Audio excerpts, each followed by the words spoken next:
E eu fui a Florianópolis e fiquei na casa de um oftalmologista, o apartamento dele, e é como se fosse um prédio contínuo, era a cobertura onde vivia o Jorge Borrosa. Eu fui visitá-lo no final da tarde, me recebeu muito bem. E ele vai bem, o Jorge? Bem, tá muito bem. Aí depois a imprensa a imprensa foi perguntar para ele, né, mas como?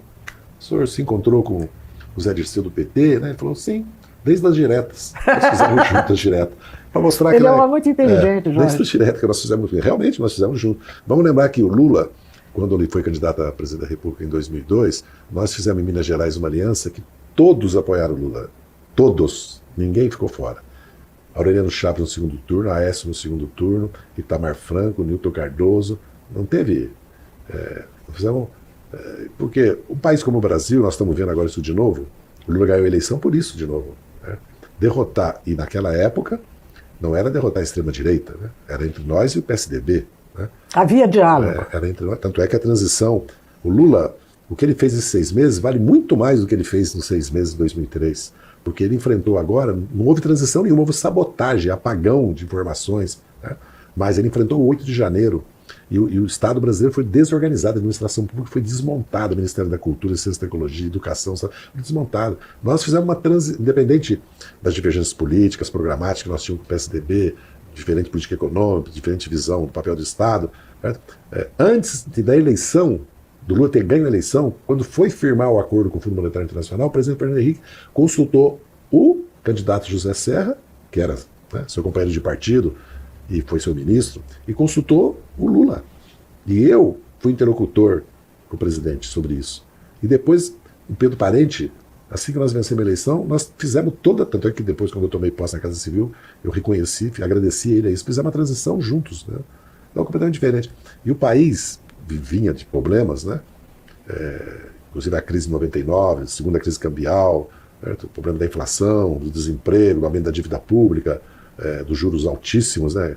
O Gustavo Franco pagou juro real entre 25% e 15% durante 3 anos, ou seja, a dívida pública dobrou com relação ao PIB no Brasil. Mas é completamente diferente da situação que o Lula encontrou. Né? E mesmo o cenário internacional.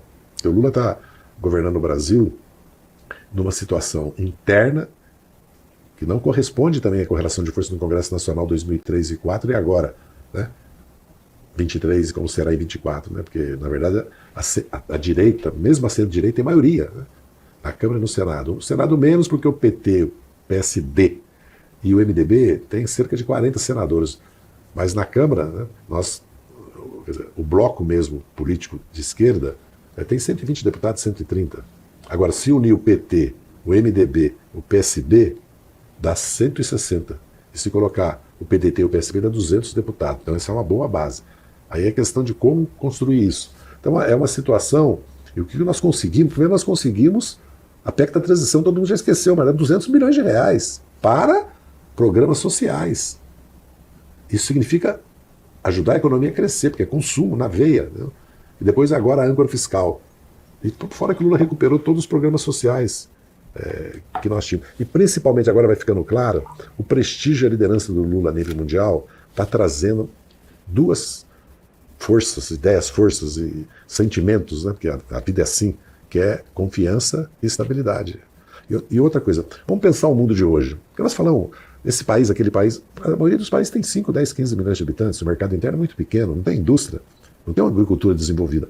O Brasil hoje, se você colocar a Indonésia, talvez daqui a pouco a Nigéria, qual outro lugar para investir? Lógico, você tem os países desenvolvidos, mas eles estão com problemas, economia estagnada.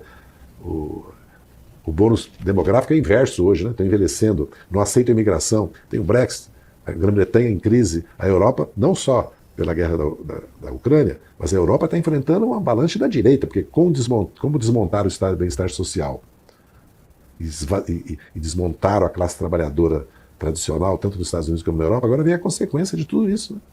Você vê que a Le Pen pode ir para o segundo turno com chance de ganhar na França, e a Meloni já governa a Itália. E a direita não cresce tanto como nesses países, né? Aquela fase da Margaret Thatcher, né, de cortar os direitos do trabalhador. Foi isso tudo.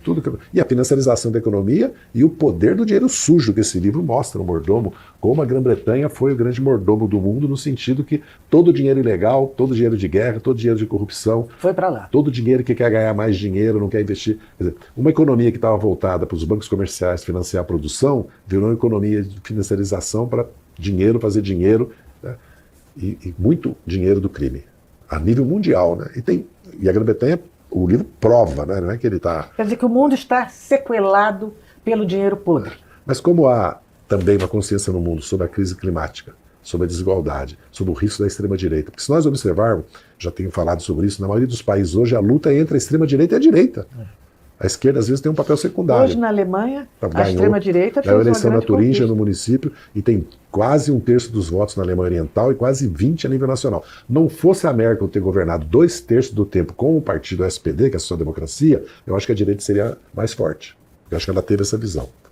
Então, o Brasil tem a transição energética e tem a transição Limpa. ambiental. É. O Brasil tem 20, 30 milhões de casas para fazer, dá de comer para 20 milhões de pessoas, melhorar o padrão de vida 2, 3 vezes de 70 milhões de brasileiros, tem toda a infraestrutura, né? Pode dobrar a sua produção com novos métodos, inclusive respeitando a natureza, fazendo a transição do agrotóxico biológico, né? Mudando o caráter da sua própria pecuária, que hoje nós ocupamos 200 milhões de hectares de terra, quando nós podíamos produzir muito mais com 100 milhões, e com outros métodos de produção que já estão aí evidentes já. Mas o Brasil tem a integração, porque nós somos 400 milhões, somos 200 milhões de brasileiros e 200 milhões de sul-americanos, temos um mercado de 400. Porque se olhar qualquer multinacional hoje e perguntar para ela, qual é o Brasil, na tua prioridade para investimento, ele vai falar segundo lugar, terceiro, no máximo quarto. E para mercado, ele vai falar segundo ou terceiro, qualquer uma.